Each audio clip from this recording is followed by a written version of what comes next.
Hey, welcome to Module 10, our last module on ear training that you just got finished with. I hope you have spent an inordinate amount of time in training your ear using the methods that we gave you. Don't stop. Do it for the rest of your life. It's going to give you great benefits.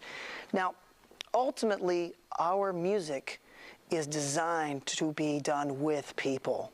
You can play by yourself all day long, and it's a beautiful thing, but you aren't going to grow and develop until you start playing with people.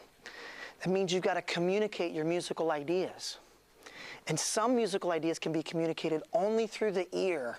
I play a little something, and the next musician hears it and plays a little something back, and suddenly that ear conversation, that spirit conversation is happening. And that's a beautiful thing and absolutely necessary.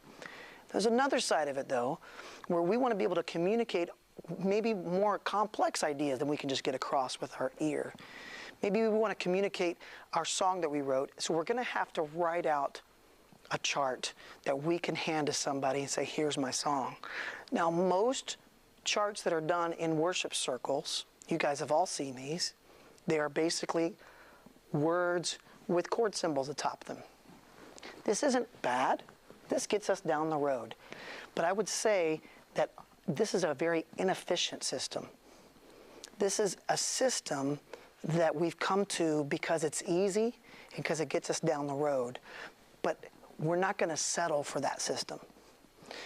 However, I think the idea that if we use the staves and the golf club type classical notation to write out every single note, I think that becomes cumbersome. I think that can kill artistry. I think that can become an issue for a lot of people, though at times I think it's absolutely necessary. What I want to get you to the point of doing is being able to read and write rhythm charts. The thing about the charts that just have words and chord symbols above them is you have no idea how long those chords last. Anytime you want to add in a lick, a phrase, or a punch, or you want to put a chord on a different beat, there's no way of indicating that. And the only way to learn that is to learn it by ear, by rote, over and over and over. This is incredibly inefficient. Okay? So what I'm advocating is if we can not go all the way to written music if that's not our ultimate end goal, but if we can just go part of that way to get to where we can do rhythm charts, man, that's going to make a huge difference in elevating the artistry of what we're doing. So Module 10 right now is all devoted towards getting us started on writing out rhythms. A lot of the first 8 modules was getting us to understand theory about the scale and how the scales become chords and what the different types of chords are. And we're going to take that further later in this module. But for this one, for this segment right here, we're going to be looking at how to write out rhythms. So the first concept you have to understand is that we're going to divide up the time into measures. Most of you probably have heard of this concept, but just bear with me. Okay? So measures are usually divided up with a bar line. A measure and a bar are basically the same thing. And what we'll do is we'll take a vertical line and give this a certain duration between bar line to bar line that things will happen on the inside of this. Okay? Now, there's a pulse always happening in music. The pulse might change. It doesn't change a lot with worship music. Just like worship music doesn't change the tonal center very often, it typically doesn't change the pulse very often, okay? But God's got a diversity, and there's all kinds of ways of changing the pulse and changing the tonality that are rich in artistic expression. So the beat is something that's an ongoing pulse that may be played obviously, or it might just be implied, but it's always there. Most music that's created has a basic pulse of 4 beats per measure. We can divide it down into 4 beats at a time. This type of timing is so common that we actually call it common time. Okay? So at times when we have that 4 beats per measure, you'll see this large letter C to indicate common time. This is left over from classical. But a lot of times you don't see anything that's indicating what the time frame is, and it's just assumed that it's common time. Okay? But we start with quarter notes, because quarter notes are taking this entire measure and dividing it up in fourths or quarters. Okay? So by doing so, we're going to have 4 of them in a given bar. So with quarter notes, the symbol is probably familiar to you. Looks like this. There's 4 quarter notes, 4 beats to the bar. Boom. Everybody with me so far? Has everybody been familiar with this already? Austin, when I was 6 years old, I was learning this stuff. Get on to the good stuff. Trust me, you want to get all the foundation locked in as we go forward. So the idea of the quarter note is important to get to this next concept of time signature, which is on your right-hand column. Okay?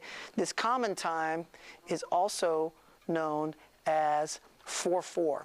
So this right here is what's known as the time signature. It doesn't happen in every chart, because if it's not indicated, it's assumed it's this, or that the musician will figure it out. But most of the time, you'll see, and you'll want to write down a time signature here, because this will give the musician that you're trying to give a chart to an idea of the beat, an idea of the feel of what you're trying to do. There's a lot of different ones. It's just 4/4 is the most common one.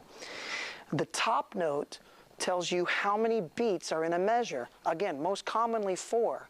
But you see 6, you see 3, you see 12, you see a lot of different numbers here over the course of time. And then the bottom note, in this case, the bottom number, in this case the 4, is telling you what kind of note gets one count. Okay? So if you divide the measure up into fourths, the 4 is a quarter note here. That throws a lot of people at first.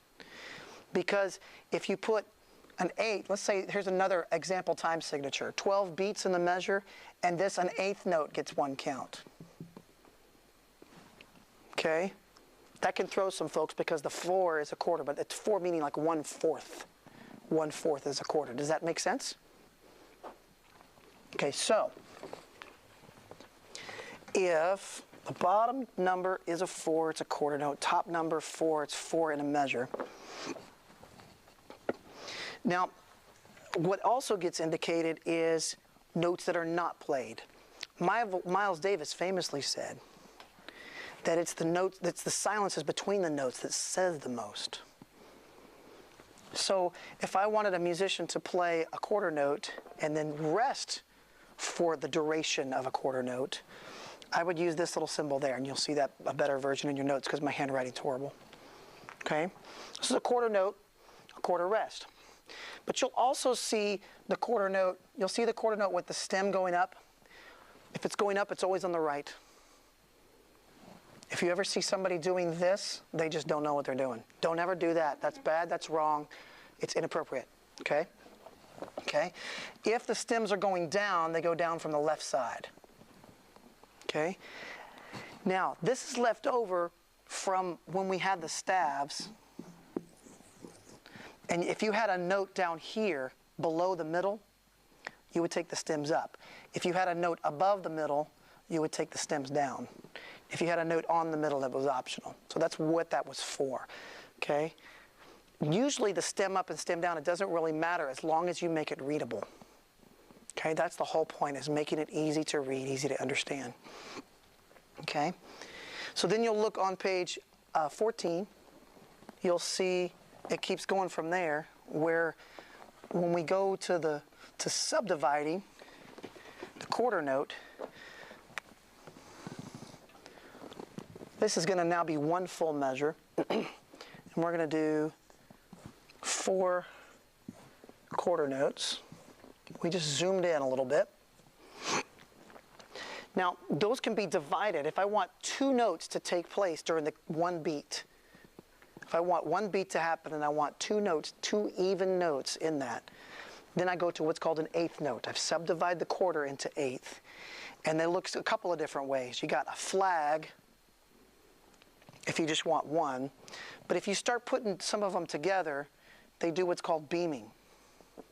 So that means the same thing as 2 8th notes. So that equals this. And it's most common if they're together to go ahead and beam them. Okay? The reasons have been lost in the mist of antiquity. This is a system that's been developed over a lot of years. But when you got used to the system, it's easier to read this than that, because you're used to seeing the 2 8th notes beam together. And the beaming can happen in multiple ways. But ultimately, if you add a flag, That's going to subdivide it.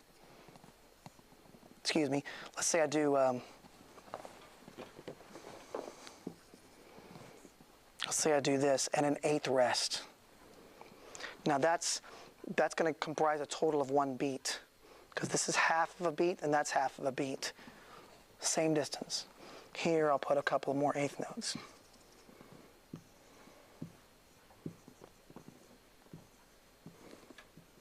Does that make sense? So these line up. This is a beat, that's a beat, and that's a beat. With me so far?